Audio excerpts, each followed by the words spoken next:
listen, they're all there. Boast not thyself of tomorrow, for thou knowest not what a day may bring forth. In James chapter 5, it talks about, James chapter 4, it says, it's if the Lord wills, we do this or that. And we don't say we're going to do this for sure tomorrow, if the Lord wills, right?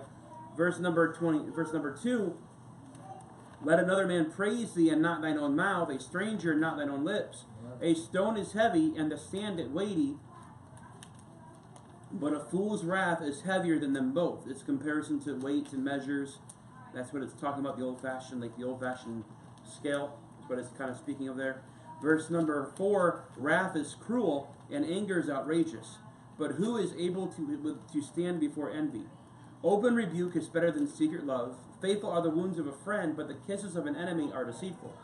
The full soul loatheth an honeycomb, but to the hungry soul every bitter thing is sweet. As a bird that wandereth from her nest, so is a man that wandereth from his place. Ointment and perfume rejoice the heart. So doth the sweetness of a man's friend by hearty counsel. Thine own friend and thy father's friend forsake not. Neither go into thy brother's house in the day of thy calamity. For better is a neighbor that is near than a brother far off. My son, be wise and make my heart glad, that I might answer him that reproacheth thee. A prudent man foreseeth the evil and hideth himself, but the simple pass on and are punished. Take his garment that is surety for a stranger, and take a pledge of him for a strange woman. He that blesseth his friend with a loud voice, rising early in the morning, it shall be counted as a curse to him. Counted a curse to him. A continual dropping is in a very rainy day, and a contentious woman are alike. Whosoever hideth her hideth the wind, and the ointment of his right hand which bewrayeth itself. Iron sharpeneth iron, so a man sharpeneth the countenance of his friend. Whoso keepeth a fig tree shall eat the fruit thereof. He that waiteth on his master shall be honored. As in water face answereth to face, so the heart of a man to man. Hell and destruction are never full, so the eyes of man are never satisfied. As the finding pot for silver and the furnace for gold, so is a man to his praise. Though thou shouldest bray a fool in a mortar among wheat with a pestle, yet will not his foolishness depart from him. Be thou diligent to know the state of thy flocks, and look well to thy herds. For riches are not forever, and doth the crown endure to every generation? The hay appeareth, and the tender grass showeth itself, and the herbs of the mountains are gathered. The lambs are for thy clothing, and the goats are the price of a field. And thou shalt have goat's milk enough for thy food, for the food of thy household, and for the maintenance for thy maidens. And I want to kind of speak on the verse. There's verses all scattered through this chapter, and I was reading it this past week about 20 times. Like, this is a hard chapter, not a real flow to the chapter. Where do I go with it? And I think I found a good passage for it, some good thoughts for us out of the passage here. And it meant a lot to me, so I think it'll mean a lot. Hopefully, it'll mean a lot to you as well. I want to speak on teaching the idea of what others are saying. Sometimes, growing up, we were always told, sticks and stones may break my bones, but words will never hurt me. But sometimes words do hurt, and what people say about us does hurt. There's a whole movement going on today. It's been going on for about 10, 15 years about this anti-bullying, right? And we've got people like the president going against that girl from wherever her name is. Not Gretel, not Heidi. I don't know, the Times Person of the Year, that girl who's a climate change girl. And he said some things, and she took it to heart. And then she said some things, and grown men are taking it to heart. And I'm just like, this is ridiculous. But sometimes people say things, and it is hurtful. And sometimes people say things, and it is hurtful. Sometimes people don't say things, and it is hurtful. Sometimes you're wanting someone to say something, and they don't say it. It can hurt your feelings. It can hurt your feelings if... I've had people recently, they get upset because I went and kind of made mention of some people in church, and in the congregation, and I didn't say their name. And they got all... They called me and told me they got offended because I didn't mention her name from the pulpit. And I was just like, wow. Because I didn't use you in an illustration, you got embarrassed. if I use you in an illustration, people get embarrassed. So it's kind of like, wow, there's sometimes people can get upset about the littlest things. And I think the Bible, I'm not saying we should take everything out there and just say this verse applies to everybody, because the context of the verse is being those who walk away from the faith. But it says, great peace have they that love thy law, and nothing shall offend them. The word offend does not mean that they made me upset. The word offend in the context of the Bible is when you're willing to walk away from the faith. When you walk away from the faith, or you cease from the things of God. In 1 Samuel chapter 2, chapter 3, Hophni and Phinehas, the wicked sons of Eli, they were doing some things that made people abhor, or they hated the sacrifice of God.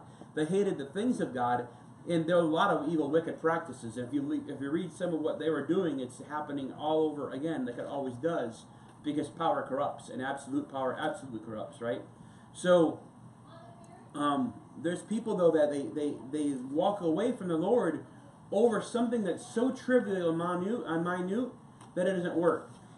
Have you seen people, we go talk to people and they say, oh, I used to go to church, but boy, they're just full of hypocrites. So I used to go to church, but so-and-so said something to me, and I'll never go back to that church again. We've been around that kind of church before. We've seen those kind of people.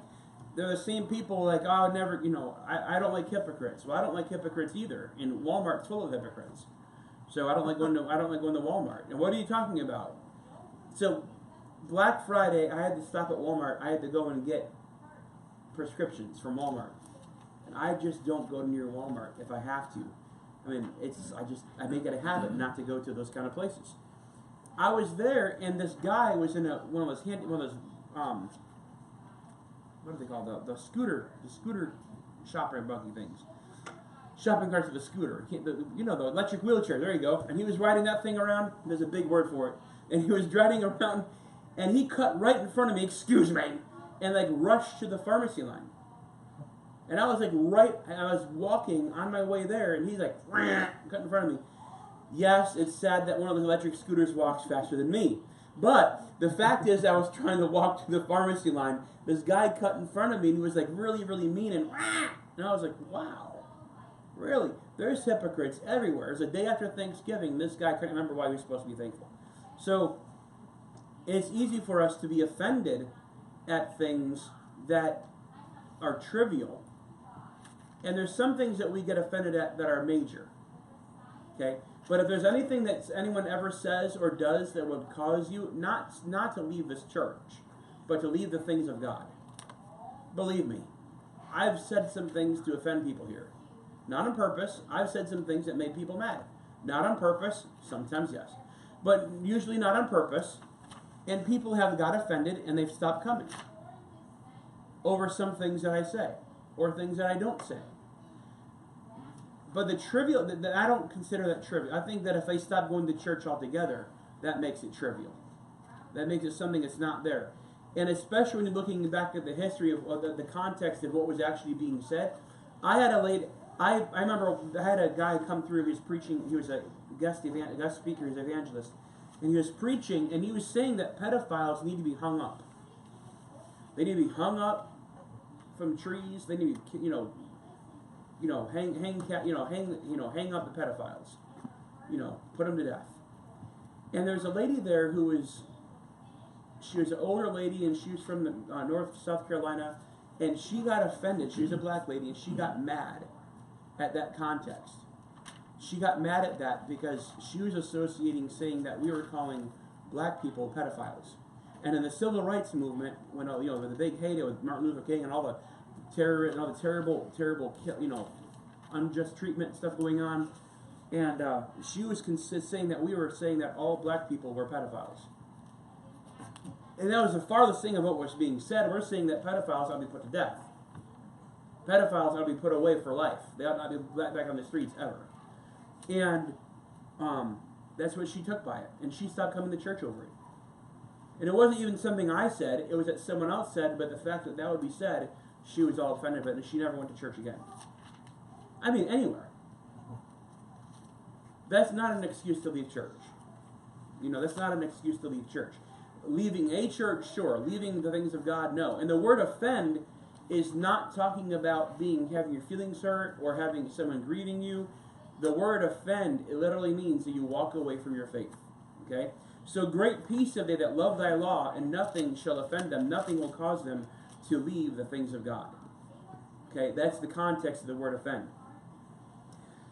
And it says in Proverbs chapter 1, I'll show some things that we look at what other people are saying, but people do have a hard time. Some people are high praise. They need to have all the attention. They need to have their name dropped.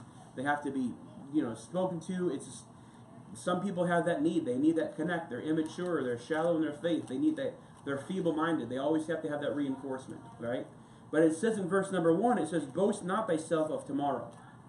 So what you're saying of yourself, what other people are saying, don't make plans based on what you don't know. You can't control tomorrow. So you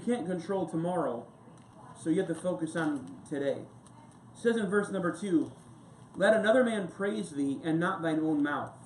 A stranger, and not thine own lips. You want to make sure you're striving to have a fair reputation. A fair reputation.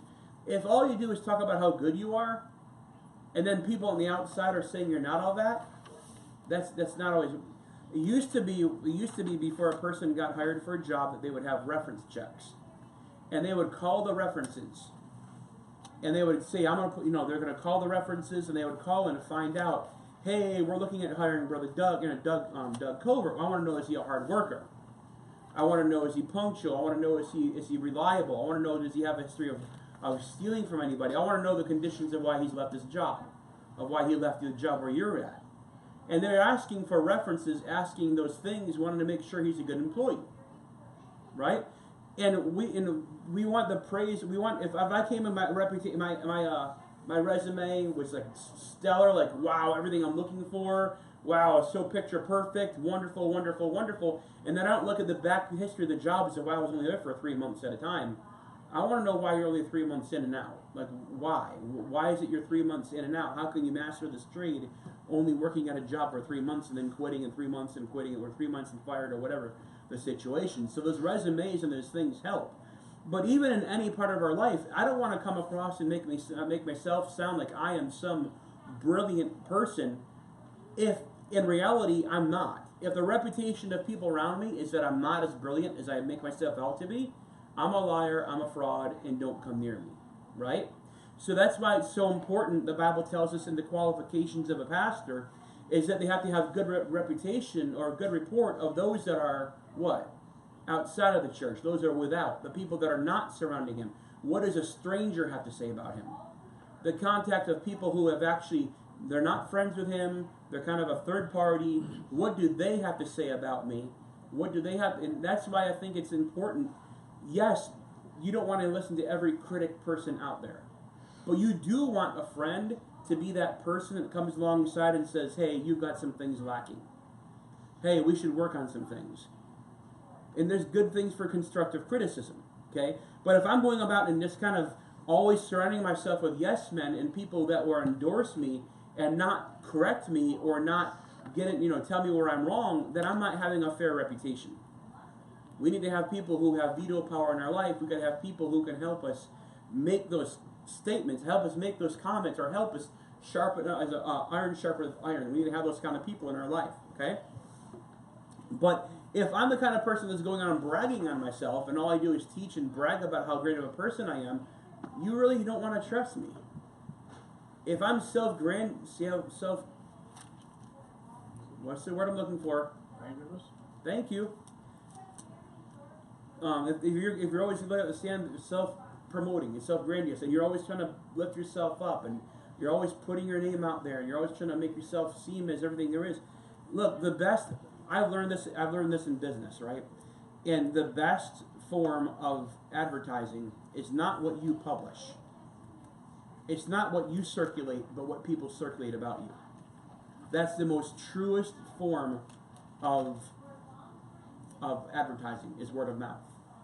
And I would rather have 5 negative reviews than have 10 positive reviews. I want people to tell me what they're thinking of me. Now I want honest reviews. I don't want people who have never darkened the doors to the church and then, a couple months ago, Josh was out soul winning, and somewhere in Canton, I think it was, and he came across the guy that was flaming knucklehead. Anyways, he was a flaming person, and Josh told him Bible truth, and the guy got upset about it. And then within like literally 12 hours, I had all these homosexuals attacking our church page, attacking, emailing, phone calls, just going rabid because Josh said something at this guy's door. It was so funny. But this guy's like, that guy Josh, he was a pastor, and how can he be a pastor? He's handicapped. And I'm like,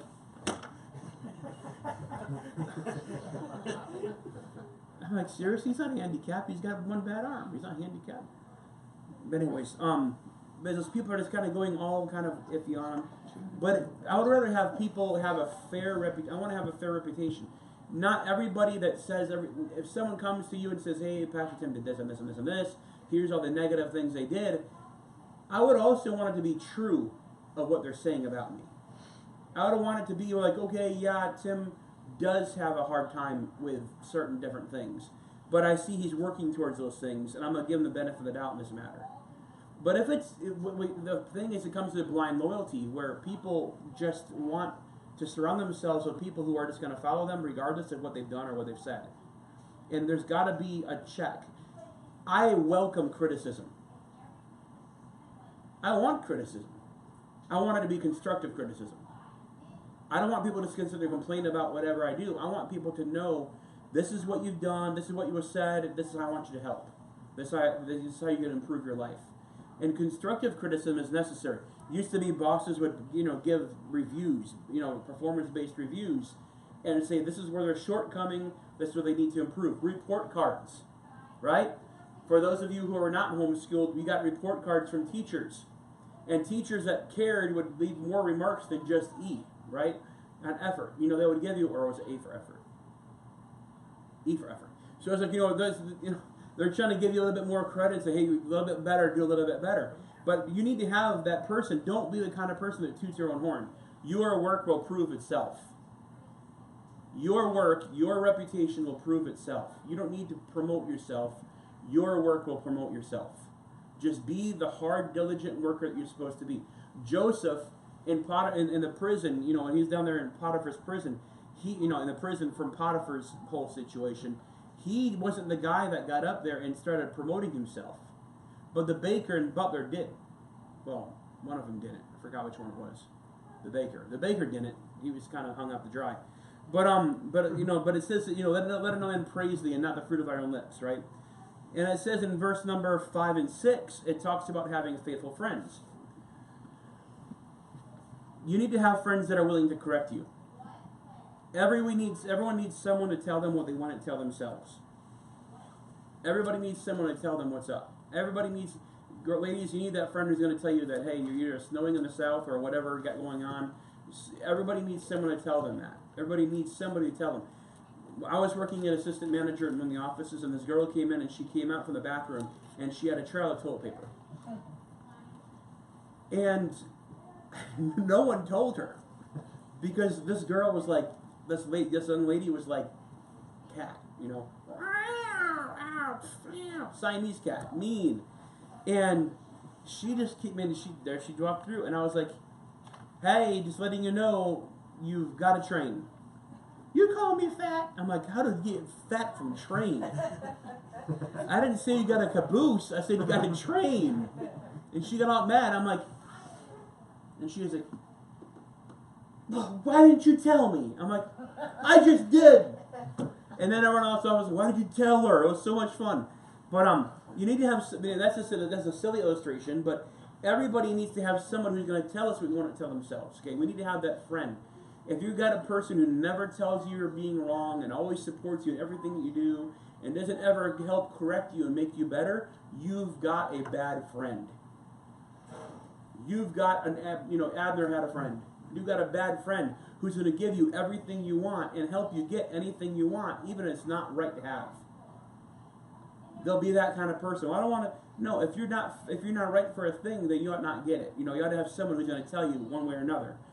Look at verse number 17. Iron sharpeneth iron, So a man sharpeneth the countenance of his friend. Why are you discouraged? Why are you downhearted? What's going on in your life? Sharp iron sharpens iron. You know, so we have to be careful about those things. But you got to be willing to correct. Iron sharpens iron. It takes reproving. It takes effort. You know, it takes craft to get chinks out of a blade. If you got a blade, I've worked out with knives. I've seen some knives come through that have just been abused. And I was like, what did you do to your blade? Nothing. I'm like, no. What kind of cutting board? What cutting surface are you using? And what are you using what are you using the touch of your knife? I'm using a honing steel. I'm like, oh, great. I can already see how this one goes. I said, explain to me how you're using the honing steel. And if you know anything about honing steels, it's supposed to be on the side. So you take the pen and kind of like come down the side. You're not supposed to come straight at it like this. Like, it's not like wood chopping wood. It's on the sides. This guy was literally taking the honing iron and like chop, chop, chop, chop, chop, chop, coming directly at it. And just destroying the edge blade. I'm like, you ruined the knife. Well, it's supposed to be forever sharp. I'm like, oh, you're dumb. I can't help you. I can't help you. But so he's all upset about that. But using iron has got to be for the right purpose. If you've got iron, you're not using it skillfully. If you don't have that friend who knows how to speak to you and knows how to get you and helps you to understand, you don't need a master manipulator. You don't need someone who's going to manipulate you. You don't need someone who's going to coax you. You don't need someone who's going to lie to you. You don't need someone who's going to defraud you. You need someone who's going to hopefully, is the right friend who's going to help you and guide you. Now, what kind of friend is that? What kind of friend should you have? You should have that kind of friend. It says in verse number 9. Ointment and perfume rejoice the heart. So doth the sweetness of a man's friend by hearty counsel. What kind of friend should you have? You need to have the kind of friend that brings oil and perfume, right? So ointment and perfume. What is ointment? Well, it's like salve, right? It's things to help you heal. And the perfume, well, that's just enjoyable to be around. Does anyone here not like perfume? I didn't say you have to wear perfume. I said, does anyone here not like perfume? My wife has a certain perfume that I absolutely love. And it's cheap perfume. It's not anything wonderful. It's like, I think it's WD-40. This perfume that's Sean's cologne right there. Yeah, man. There's a kid when I was in grade school. I went to grade school briefly, and from an actual Christian school, not homeschool, and he would literally, they would literally have a strong smell of kerosene at all times. Diesel, kerosene. His name was Michael Dieseltel. Michael and Kevin Dieseltel. And if they didn't smell like kerosene, it's because they stunk like the high heavens. And I was like, what is that smell? It was like pig farm. They had pig urine. It was like so strong. It was like overwhelmingly. The only thing that killed it was kerosene. But you couldn't smoke around them. And in grade school, that was a problem. But it's like you couldn't smoke around these kids. It was rough. It smelled terrible. But it was like if they didn't wear that, it was like if you didn't have any bit of kerosene, it smelled 10 times worse.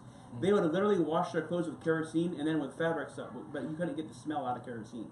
Their clothes smelled like kerosene. It was crazy. It was crazy. Everybody in school got high that day. But it was like, but ointment helps heal. It helps heal you. It's like a salve. It's a salve. It helps heal you. But that perfume is kind of like that myrrh, right? It's the things you anoint with. It's things you anoint with, and you bring gladness. Anyways, my wife has this perfume. It's like White Charlie, and she'll wear it sometimes, and it's just like it drives me crazy. And it's not like it makes me like really want to be around her. I like the smell of that perfume, and it just smells good. It smells interesting. So perfume helps with that. When you have ointment, you have that friend who can say things to you, it can help you. Those friends that give those words, even if you're hurting, even if they say something, open rebuke is better than secret love, faithful are the wounds of a friend. Even if they say something that hurts you, you know it's because they love you and are able to come back with ointment and with perfume that you want to still be around them, you still want to be their friend. They can put their word in such a way, a word fitly spoken is like apples of gold and pictures of silver. They can say it in such a way that you just can take it. Without watering it down. That's the worst thing you can do is water it down. And they can say it with just enough, with just the right way to take care of it. There was a guy back in Florida, his name was Billy Caldwell, and he was the assistant to the pastor. He was actually like a deacon. And if anything had to be said at church, the pastor would send him to take care of the situation. And he was like the Andy Griffith. I kid you not. He'd come by and just, well, you know, here's how. And he would say the truth. It would hurt. But then he would make it like, how could you not say thank you for telling me that? Even though it hurt. Even though it was the most cruelest thing that could be done, he was the smooth over. He would say it in such a way that you could take rebuke and you'd appreciate it, and you wound up apologizing to him, even though he was hurt you. You apologize to him and you'd thank him. And I was like, wow, thank you. And that's the kind of a friend you need, is someone who can tell you the truth but still be your friend afterwards. Not the kind of guy who says, what, you messed up? X and you're done. You're cast off forever. You're a reprobate. What if it's a friend that messed up literally? What if about someone who literally just made a mistake? We're going to write them off as a reprobate because they make a mistake. We're going to write them off as evil heretic. Now, those things that make you evil heretic and reprobate, sure. But I'm talking about the things that just little mess ups that we make. Being that person that gives the benefit of the doubt, being that person that comes alongside, encourages you, that strengthens you, that's a good thing to have. Verse number 10. You need to have good friends.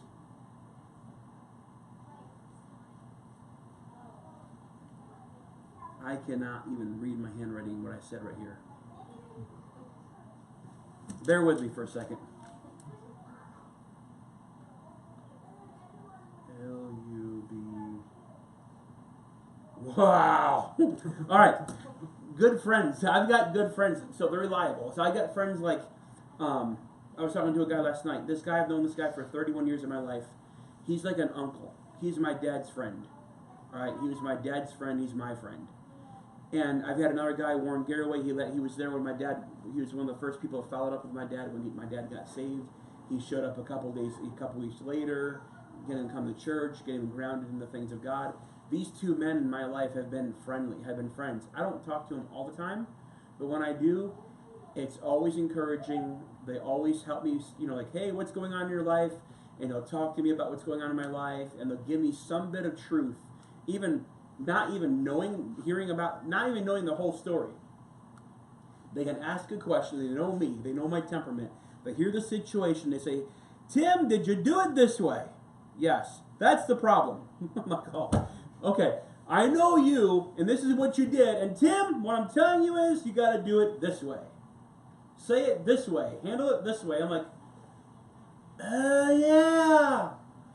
Thank you. That helps. He's like, yeah, that's what I'm here for. That's what I'm doing. No problem, glory. And this guy literally, I talked to him last night, and for an hour he's telling me what I did wrong. And he wasn't even here that heard what I did wrong. He just asked what's been going on, asked how I'm handling it, and he told me what I'm doing wrong. He didn't know the whole situation. And I'm like, oh. Well, thank you, man. Thank you. You know what? He's my dad's friend. He's my friend. And I'm not saying that sometimes if you've got a dad, and here's the thing, if your dad is not following the things of God, and your dad is not in the things of God, and he's not living for the Lord, and that friend is not helping grow in the things of God, then it's not the kind of friend you need to have. But the one that's helped your dad along, that's helping you along, forsake not. Now, who is writing the book of Solomon? Who's writing the book of Proverbs here? Solomon, right? And who is he writing this to? His sons, right? Who is the king that took his father's throne, right? And what was one of the first mistakes he did? He forsook his father's friends. It was one of the Bohm brothers, right? He forsook his father's friend and his father's friends and his counsel, he rejected them, and look at the mess he made. He made a big mess out of everything. Your father's friends are there for a reason, okay? So having those men in your life are good to have that. Make sure you have people around you. But develop good relationships with good neighbors. Look what it says in verse number 10. Thine own friend and thy father's friend forsake not. So don't forsake those. Neither go into thy brother's house in the day of calamity. When your life falls apart, maybe you'll lose your job, maybe the house has problems. Instead of packing up everything you have and disrupting your whole family unit and moving to your family, it's better to have a good neighbor.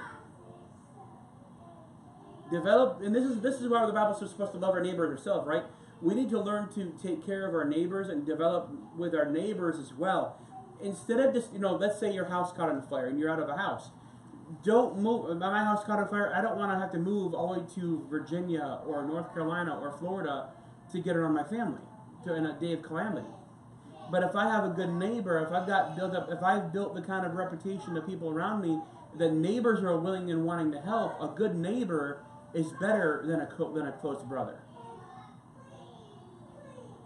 What it's teaching us is that the reason why we don't want to mess with our neighbors, we don't want to associate with our neighbors, is because, well, we'd have to communicate with our neighbors first and foremost, and we're too social media for that. It used to be where a family member, a neighbor died, that you would go to the family's house and you'd help take care, help with the family, and you'd help whatever it was. Amish still do this. If someone dies, they bring casseroles, meals. They took over that business until someone else can come help take care of it. I mean, they just take care of their own. But it's what a neighbor does. It's what neighbors do. One of the Amish guy that I drive around on occasion, he went to this neighbor. It was an English. They call them Amish in English. The Amish call them English. We call them Amish. They're all American, whatever. So they went. There's like 10 families that got together and went over to this English guy's house. Brought casseroles, but everything. Windows where need to be replaced, they replaced windows. Gutters need to be cleaned out, they cleaned out gutters. Yard need to be mowed, they mowed. I mean, any stuff that was like just in disarray, they went and just cleaned up, made everything better just to be a neighbor. And a neighbor that's close is better than a brother that's far. Okay, so what your neighbors say about you is important to have as well. You need to be able to trust your neighbors. Okay, verse number 14. Verse number 14. I'll close with this one. Well, it's a joke, but I'll make this my last point. He that blesseth his friend with a loud voice, rising early in the morning, it shall be counted as a curse to him. So the practical application of this is coffee first. Don't talk. We've had my first pot of coffee. That's a joke, right? So it is like, but if you're waking up early, the first thing you do is you're blessing your friend before the day even got started. More likely, your brother's going to wind up doing something stupid. Your friend is about to do something really stupid. What you say about someone they're gonna do something really stupid. Man, so and so is doing a great. I'll use. All right, I'll use this.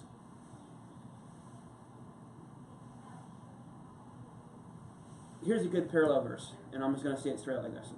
When the whole situation happened with Donnie Romero, right?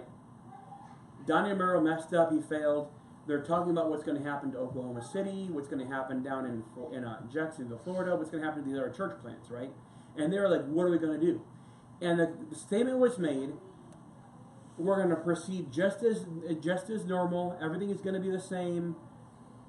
Nothing's going to change. Brother Bo Ballard's doing a great job up there. He's doing a great job. Nothing's going to change in Oklahoma. Nothing's going to change in Jacksonville. Everything's going to be great. He's doing a great job. Full confidence in him, no problem. The very next day, Adam Fannin goes off and does something stupid. Right? Very next day, he did something stupid. Friday, he went even stupider. Saturday was astronomical. Sunday was like, why did you even? But the praise and accolade was made on Friday, on Wednesday night, and by Thursday, it was done and over with. Right? Don't praise someone before the deed is done. Don't give a recommendation before the job is finished.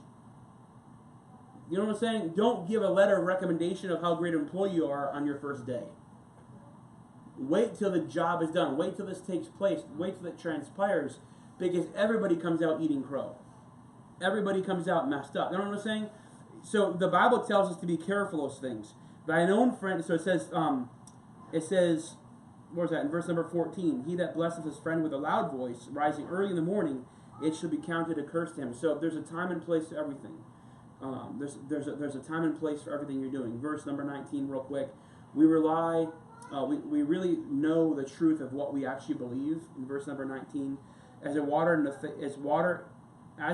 face answereth to face, so the heart of a man to man. When you're looking in the mirror, when you're looking at the reflection in the mirror, it tells you what you don't want to know. Your heart tells you what you're doing is wrong. Even the deceitful, desperately wicked heart, when Christ is there, when we have the Word of God in our hearts, we have the Spirit of God, we know the truth about ourselves. And if someone goes up and starts praising us for something that we know that we're not, we know the truth. We know the truth about ourselves. If someone is criticizing us and saying, he's heartless, he's cruel, he's hateful, our heart knows the difference between, our heart knows. Our heart knows whether we're right or we're wrong about a situation. Our heart knows it, but we still need that friend who's going to tell us. And we still need to have that constructive criticism, that open rebuke, that reproof. We need to take it and accept it, but we already know it. We already know it. It kind of like when someone comes out and starts giving you, corrective criticism, you already know what's being said. You're like, yeah, I know. You're right. I got to work on that. You're right. Oh, it doesn't take a lot of provoking. It doesn't take a lot of. It's like, I know. Oh, you're right. I know. But that person who comes in, it's like, you're just not loving. You're not kind. You don't care about other people. You're like, really? That's what you get out of that? Because I'm not tooting my own horn, but I know the truth about me, and I do love and care about people. To say that I'm unloving, really? That's what you're getting out of, really? Maybe you should double check and find out what love is. Because I know that I love people. And your heart doesn't condemn you. Because you know what you're saying is truth. You know what I mean? So, regardless of the people around you, if they come across you like, you just don't care about the things of God. You don't give shakes a lamb's tail about what someone cares. Well, no, I do. Maybe I shouldn't be listening to you because it's not coinciding what I know. But so far too often we don't even give it a second of a doubt. We just kind of dismiss it. But our heart ought to condemn us. Our heart ought to rejoice in what we're doing is right. And our heart tells us the truth. So when you're looking into the glass, when you're looking into the water, or as James says, you're looking into the perfect law of liberty, you're looking into the perfect looking glass, and it tells us what we really are, that's what we need in our life. So have those kind of people around us that tells us the truth. But always remember, your heart is going to tell you, it's going to reveal what's there. Especially the Word of God. It would always tell what's going right and what's wrong. Anyways, that's all I got for Sundays for this morning. And let's go ahead and ask God's blessing on our next service. Brother Daniel, please lead us in prayer.